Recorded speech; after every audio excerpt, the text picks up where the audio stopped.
మాజీ ఆర్థిక శాఖ మంత్రి ఈటెల రాజేందర్ గారు సార్ బడ్జెట్ ప్రవేశపెట్టారు. మీరు కూడా ఆర్థిక శాఖ మంత్రి ఉన్నారు. ఎట్లా అనిపించింది బడ్జెట్ చూస్తే ఏం చెప్పదలుచుకున్నారు? ఎవరు బడ్జెట్ ప్రవేశపెట్టినా ఎంత అంకెల గారడి చేసినప్పటికీ కూడా పనులు ఎంతనో ఆదాయం ఎంతో మనకు తెలుస్తుంది, ఎక్స్పెండిచర్ ఎంత కూడా తెలుస్తుంది. 2022-23లో 2,59,000 కోట్ల రూపాయలు బడ్జెట్ పెట్టింది. కానీ ఖర్చు అయింది మాత్రం 2 లక్షల పైచీలు కూడా లేదు. అంటే దాదాపు 52,000 కోట్ల రూపాయలు తక్కువ వచ్చింది. 2023-24లో కూడా 2,90,000 కోట్ల రూపాయలు బడ్జెట్ ప్రవేశపెట్టింది.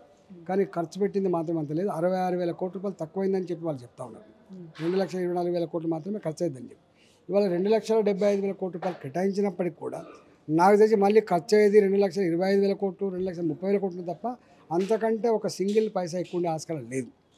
ఇప్పుడు వారి మాటల్లో చెప్పాలంటే జీతాలు ఇవ్వడానికి పైసలు లేవు, పెన్షన్ పైసలు నెలలకి అయిపోయినప్పుడు మరి ఇన్ని హామీలు ఏవైతే ఇచ్చినావో దాదాపు 1,00,000 కోట్ల రూపాయల పైచీలకు సంవత్సరానికి అవసరం పడుతుందని చెప్తున్నారు.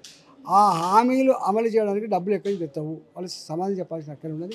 ఇవాళ మహిళలకు ఇవ్వాల్సినటువంటి 10 లక్షల రూపాయల లోపు పావుల వడ్డీకి రుణాలు ఇవ్వాలి. ఇవాళ మహిళలకు 2,500 రూపాయల భృతి ఇస్తా అని చెప్పినారు. అదేవిధంగా మహిళలకు ఇచ్చే ఇవాళ పెన్షన్ అయితే 2,000 రూపాయలు ఇస్తారు, 4,000 రూపాయలు చేస్తామని చెప్పినారు.